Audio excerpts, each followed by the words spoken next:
In prescription drug news, the federal government has taken some efforts recently to expand the right of Medicare to negotiate for prices, something that the federal government has not typically had the right to do. Private insurers, of course, negotiate for prices, but Medicare and Medicaid has traditionally been barred from negotiation on drug prices. Why that is depends on who you ask, whether or not that's a good thing or a bad thing.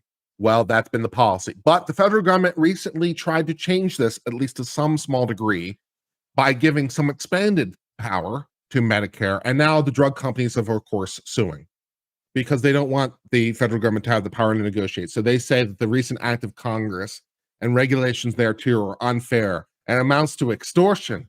Nice drug business you have here. Be a shame if anything happened to it. That's what they say is happening. All right, let's learn a little bit more about the story and figure out if that's what's going on. Merrick is suing the federal government over a plan to negotiate Medicare drug prices, calling the program a sham equivalent to extortion. So, yeah, nice drug business you have. Be a shame if we didn't buy your drugs. Yeah. I don't think this is extortion. And even if it is, it's the government. So, yeah, good luck with that.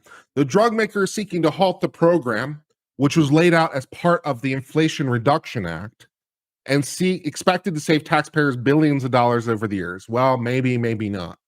But we'd like to give some increased power to negotiate because right now, not so much with the power to negotiate. And as part of the whole debt ceiling debacle that you guys have recently been reading about in the news oh so much, we've been passing some laws relating to that. And one of those laws would give some power to negotiate, which, when it comes to Medicare, Medicaid is taxpayer money. So would help to reduce the debt. So that would be good. But the medical companies are less happy about it. Merrick said in a complaint filed Tuesday, the program does not involve a genuine negotiation. Instead, it says U.S. Department of Health and Human Services selects drugs to be included and then dictates the price, threatening drug makers with a ruinous daily excise tax if they decline to agree. So we're going to be the ones that set the price. We'll tell you how much it is. And if you don't, we'll come after you and we'll ruin you. We are going to make you an offer you can't refuse, quite literally, because we're the government. So you really can't refuse us. So good times. It's tantamount to extortion, the drug maker said. Well, it could just be very, very sort of rigorous bargaining, right? It's like, you will agree to what I want. And if not, well, I'm going to tax you more because I'm the government. So, yeah. But if it's what the law allows for, it's what the law allows for. Because, amazingly enough, we give the power of the government to do things that your private citizen couldn't normally do. Is it extortion? Maybe. Do we care if it's extortion? I'm not sure that we do. Because, well, when it comes to the government has powers when it comes to such things that you and I don't have. The New Jersey-based drug maker added expects its diabetes treatment to be part of the scheme starting next year. Health and Human Services Secretary said they prepared to vigorously defend the drug negotiation plan. The law's on our side. Yeah, I think so. I mean, Congress passed a law specifically on this point, and they're interpreting the regulations broadly. And through a combination of congressional action and Chevron, it should go very far. It'll be hilarious if this undermines Chevron. Anything to undermine Chevron will be fine. But even if they undermine Chevron, I'm not sure those win anyway, because Congress wrote some, language that is fairly interpreted this way. So even if we got rid of Chevron, I'm still not sure they'd win, but whatever. The lawsuit names the secretary as a defendant, as well as the department itself, and the administrator of the Centers for Medicare and Medicaid. So basically suing everyone in sight.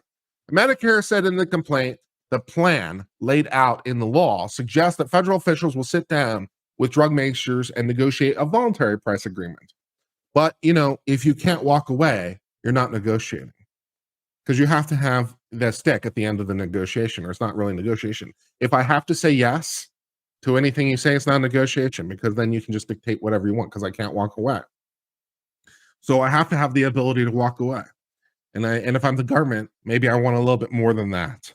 The drug maker says the program doesn't actually involve negotiation or agreements. It says that Health and Human Services picks the drugs and then leans on drug makers to provide steep discounts under a tax threat. Well, the federal Congress enjoys a wide authority to tax. So this was the thing that upheld Obamacare, right, in the US Supreme Court. The US Supreme Court did not uphold Obamacare using interstate commerce authority. They upheld it using tax authority because the government has the ability to tax. And they also have the ability to not tax. So it's like, yes, we will charge you a massive, massive tax. If you give us what you want, we'll give you a tax break. This is what we call an incentive, right? Because we have the power to force you. Because we're the government, right? So if normally you walk into a place to negotiate, they can't force you to do something. The government can.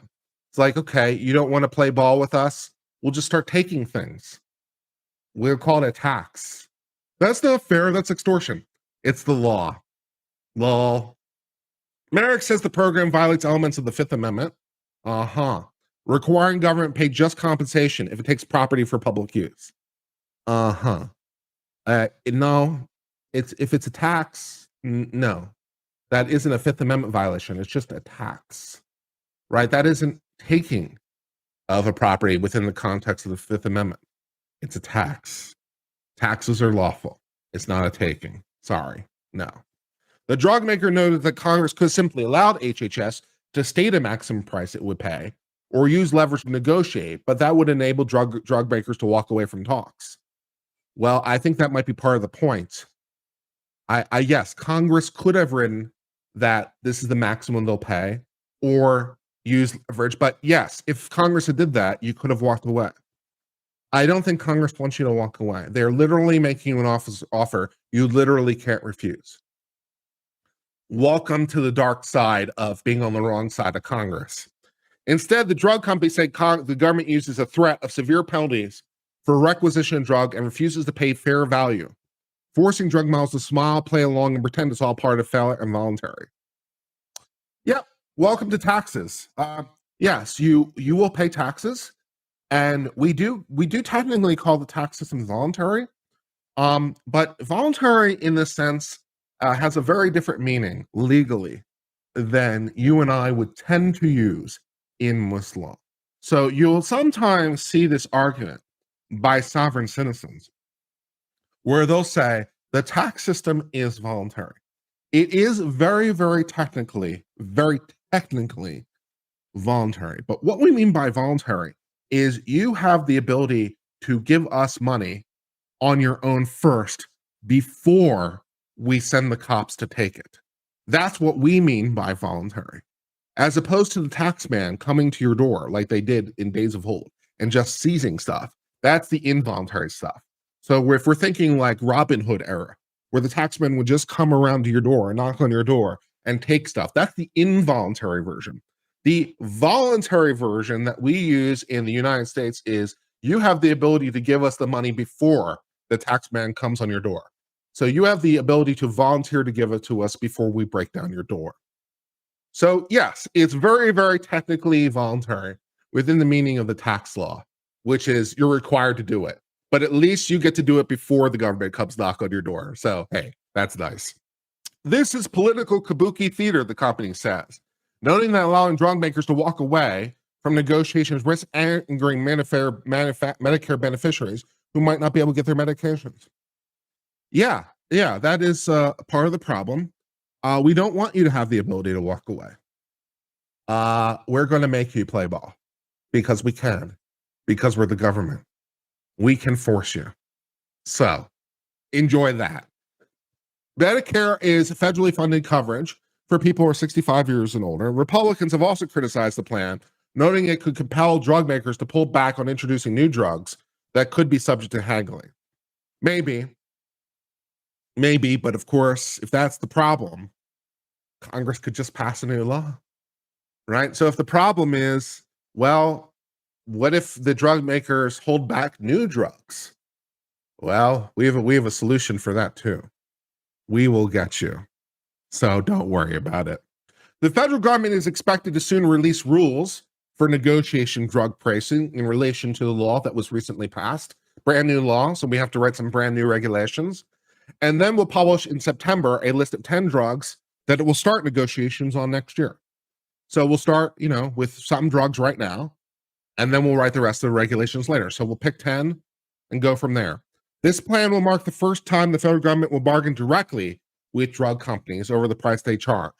Currently, drug companies tell Medicare how much the prescription costs, leaving the federal government to pick up the tab. So right now, it's the drug companies that have the power to dictate, and Medicare is forced to say yes. What if we flip that on the head?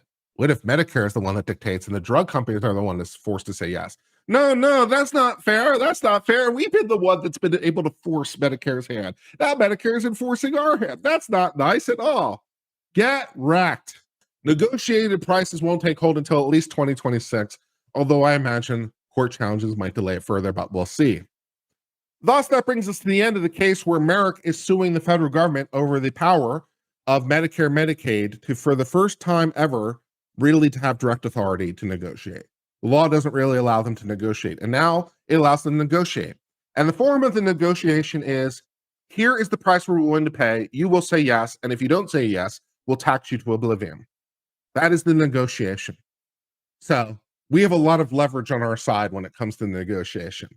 And Merrick's over here like, that's not fair. The law used to allow us to set the price, and they used to be forced to say yes because we set the price, and they would be forced. They used to be our slave.